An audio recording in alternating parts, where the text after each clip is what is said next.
بسم اللہ الرحمن الرحیم۔ دیکھو میرے بھائیوں، یہ دنیا بڑی مختصر ہے۔ دنیا میں ہم آئے ہیں، بھیجنے والے نے ہمیں بتایا کہ ہم نے دنیا کیوں بنائی ہے اور انسانوں تمہیں یہاں کیوں بھیجا ہے۔ یہ چند دنوں کا معاملہ ہے، یقین کرو۔ اللہ تعالیٰ نے بتایا کہ چند دن میری مرضی کے مطابق گزارو، میں تمہیں دیکھ رہا ہوں، تم مجھے دیکھ نہیں رہے ہو لیکن میں تمہیں دیکھ رہا ہوں، ہر لمحے میری نگاہ کے سامنے ہوتا ہوں۔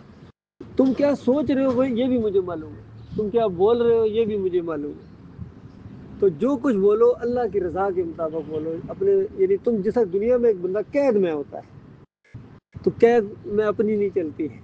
دنیا مومن کے لیے قید خانہ ہے۔ اور جب ادھر سے زندگی ختم ہوگی نا تو لوگ تو سمجھتے مر گیا، لیکن یقین کرو مومن قید سے رہائی پاتا ہے، مومن قید سے رہائی پاتا ہے، اپنے گھر جاتا ہے۔ موت دروازہ ہے اس دنیا سے اس دنیا میں داخل ہونے کا، لیکن یہ نہیں کہ چلو جی مرنا جی آخر، بھائی مرنے سے پہلے کچھ کر لو، اس مالک کے فرما بردار بن جاؤ، اس کے ساتھ محبت کرو، جس حال میں وہ رکھے الحمدللہ خوشی کے ساتھ، کوئی پرواہ نہیں کیونکہ اس نے رکھا ہے، ٹھیک ہے۔ وہ دے تو شکر ادا کرو اسی کا،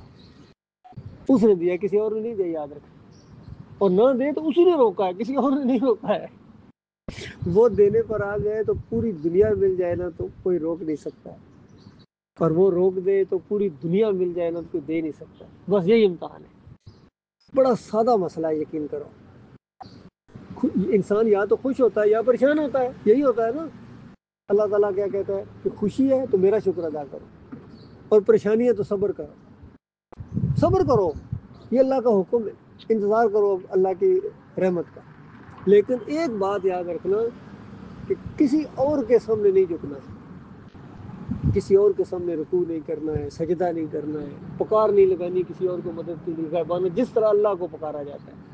جس طرح بندہ زندہ ہوتا ہے نا، کوئی بندہ کہتا ہے او یار یہ ذرا میری مدد کرو، یہ چارپائی ادھر رکھنی ہے، یہ بکسا اٹھانا ہے، میری مدد کرو، یہ جائز ہے، بلکہ یہ ضروری ہے۔ اگر کوئی آپ سے مدد مانگتا ہے دنیاوی لحاظ سے تو اس کی تعاون کرو جتنا کر سکتے ہو،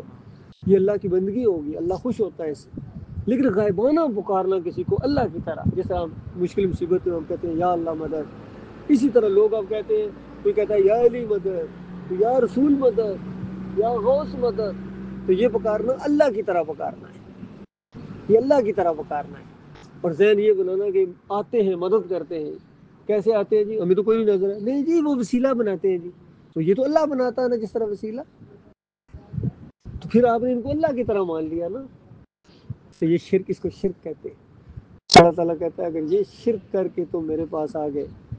تو وہ نمک حرامی ہو کر داری ہوگی، کبھی معاف نہ کرے گا،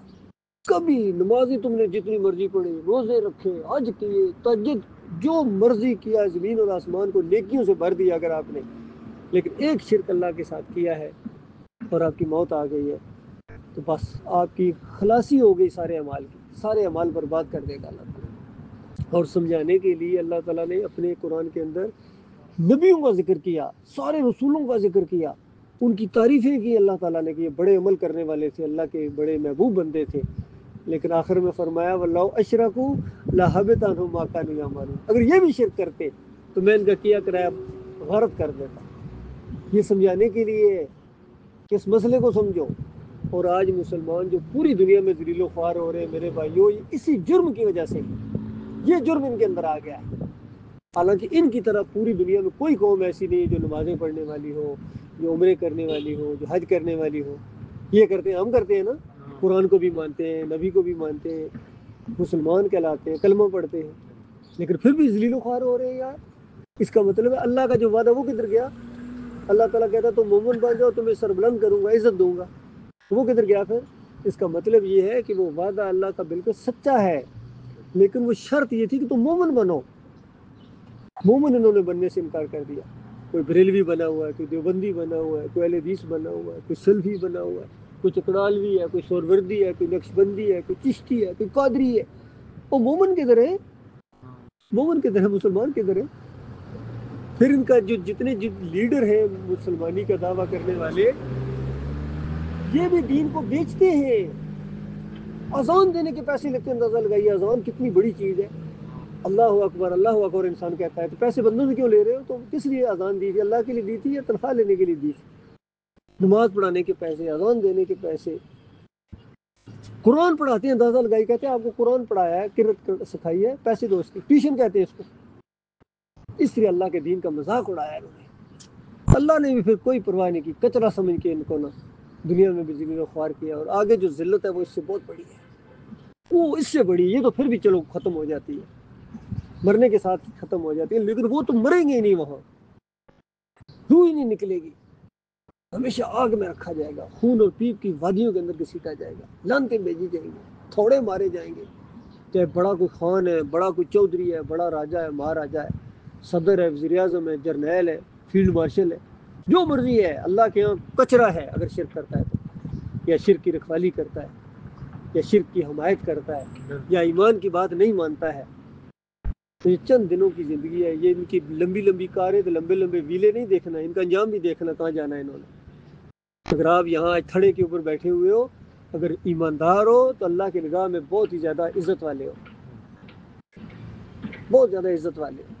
ایمان کی عزت ہے، یاد رکھنا، کسی اور کی کوئی عزت نہیں ہے۔ یہ بات میں بتانے آیا ہوں، پہلے بھی ایک دفعہ آیا تھا، کبھی کبھی آتا ہوں، میرا تو یہی کام ہے، میرا یہی کام ہے، یقین کرو، اپنی محنت مزدوری کرتا ہوں، جس طرح آپ ذکر طریقہ مختلف ہے، آپ کا یہ کام ہے، میرا چلو دوسرا کام ہے، میں بھی دین پر کماتا نہیں ہوں، تاکہ یوٹیوب کے میرے چینل چل رہے ہیں، انسٹاگرام کے چل رہے ہیں، ٹک ٹاک کے بھی یہی بات، وہاں تقریریں وہاں یہی ہیں، میں کوئی پیسہ نہیں اس پہ لیتا ہوں، ایک پائی پیسہ میرے اوپر حرام ہے، کیونکہ یہ اللہ کی رضا کے لیے، یہ انسانوں تک آواز پہنچے، مثال کے تو ایمان عقیدے کی، میں کہوں مجھے پیسے دو جی، تو اس کا مطلب میں پیسے کے لیے کر رہا ہوں، یہ اللہ کی رضا کے لیے، اور اللہ اتنا دے گا نا، اتنا دے گا کہ یہ دنیا والے کیا دیں گے، یہ یوٹیوب والے کیا دیں گے، یا یہ عوام کیا دے گی، اللہ نے اتنا اپنے مومن بندوں کے لیے تیار کر کے رکھا ہوا ہے، یقین کریں، یہی کام کرنے کا ہے، یہ صرف میرا کام نہیں، ہر بندے کا یہی کام ہے، یہ سارے مسلمانوں کا یہی کام ہے جو اصلی مسلمان ہے۔ شرک چھوڑو، شرک کرنے والوں کے پیچھے نماز نہیں پڑھنی ہے، چاہے کچھ ہو جائے، شرک کرنے والا اللہ کو گالی دیتا ہے، تمہارے رب کو گالی دے تو میرا امام بن سکتا ہے؟ بتاؤ نا، ہمارے اپنے باپ کو کوئی گالی دے، ماں کو کوئی گالی دے، ہم اس کے پیچھے نمازیں نہیں پڑھیں گے، ہمارے رب کو گالی دے شرک کے ذریعے،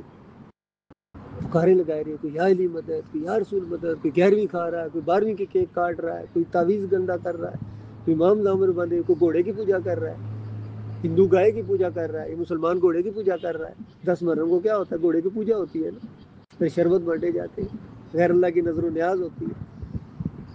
یہ جمہوریت کا پورا سسٹم، یہ جو یہ مسلمانوں کا سسٹم نہیں ہے، یہ شیطانی سسٹم، اسی وجہ سے یہ شیطانی کام کرتے ہیں، گانا بجانا فحاشی ان کے اندر آ گئی ہے، جس طرح بگڑی قومیں جو ہوتی ہیں نا، ہم سنتے ہیں پچھلی قومیں بگڑ گئی تھی تو اللہ کے عذاب آئے تھے، یہ بگڑی ہوئی قوم ہے، ان کے اندر ان کو ایمان کی دعوت دینی ہے، توحید کی دعوت دینی، کلمے کی دعوت دینی ہے، کہ یہ کلمہ ہے بھائیو تم بھی پڑھتے ہو، لیکن تم سوچتے نہیں ہو، تم غور نہیں کرتے ہو کہ لا الہ الا اللہ محمد رسول اللہ کا مطلب کیا ہے، لا، پہلے لا، انکار ہے، ہر ایک کا انکار ہے، لا الہ الا اللہ، کوئی الہ نہیں، کوئی داتا نہیں، کوئی دستگیر نہیں، کوئی مشکل کشا نہیں، کوئی حاجت روا نہیں، کوئی پکارنے کے لائق نہیں، کوئی نظر و نیاز کے لائق نہیں، کوئی واسطہ وسیلہ نہیں، الا اللہ، سوائے اللہ کے، اور محمد رسول اللہ یہ آخری رسول ہے، ان کی پیروی کرو، ان کی بات مانو۔ جی بابا، ایک بات اور بھی ہے، جی جی پوچھے۔ تمہارا بات صحیح ہے، وہ مسلمان کا بات بھی ہے، آپ کو لوگ بھی ہے، ناراض نہیں ہوگا، ہاں فلسطین بارے میں، وہ میرا ملک میں، پاکستان بارے میں، مسلمان میں بہت ظلم ہو رہا ہے، بہت ظلم زیادتی ہو، تبلیغ والا لوگ بھی ہے، وہ ایک بات نہیں کرے گا، اس کے لیے صرف دعا نہیں کرے گا، کیوں نہیں کرے گا دعائیں؟ ایک تبلیغی سے میں نے نہیں سنا، نہیں میں آپ کے سامنے ہوں، اللہ تعالیٰ ان کے اوپر رحم کرے، اللہ تعالیٰ آسانیاں کرے ان ایک کے لیے۔ تبلیغی سے میں نے نہیں سنا فلسطین کے لیے، مسلمان کے لیے، وہ پاکستان اور افغانستان، ایک بات نہیں وہ اس نے نہیں میں آپ کے سامنے ہوں بھی، ہم تو اپنے سارے بھائیوں کے لیے دعا کرتے ہیں، اللہ تعالیٰ ان کے لیے آسانیاں پیدا کرے، اللہ ان کو ایمان دے، اللہ تعالیٰ ان کو دین کی سمجھ عطا فرمائے۔ اور دیکھیے بنی اسرائیل کے اوپر جب فرعون مسلط ہوا تھا نا، مثلاً ان کے بچوں کو ذبح کرتا تھا، اللہ تعالیٰ نے ان کو کیا کہا، بنی اسرائیل کو، کہ دیکھو اس سے پہلے بھی تمہارے اوپر میں نے عذاب لایا، تم سید زادے ہو، ہاں تم نے من دونی وکیلا، یہ سورہ بنی اسرائیل کا پہلا رکوع پڑھو، کہ من دونی وکیلا، جب میرے علاوہ تم نے اور کارساز بنائے ہیں نا، تب میں نے تمہیں پٹوایا ان سے، اپنے دشمنوں سے۔ بالکل۔ تو آج ان کے اوپر جو مار پڑی، یہودین کو مار رہا ہے، سکھ ان کو مار رہے ہیں، ہندو ان کو مار رہے ہیں، ان کی شرک کی وجہ سے چادریں چڑھاتے ہیں، عرس کرتے ہیں، میلے کرتے ہیں، شرک کرتے ہیں، شرک کی وجہ سے پٹائی ہو رہی ہے۔ ابھی دیکھیں جنگ اگر انڈیا پاکستان کی شروع ہوگی تو پاکستانیوں کی میزائل ادھر جائیں گے، وہ مورتی والے بھی نہیں بچا سکیں گے،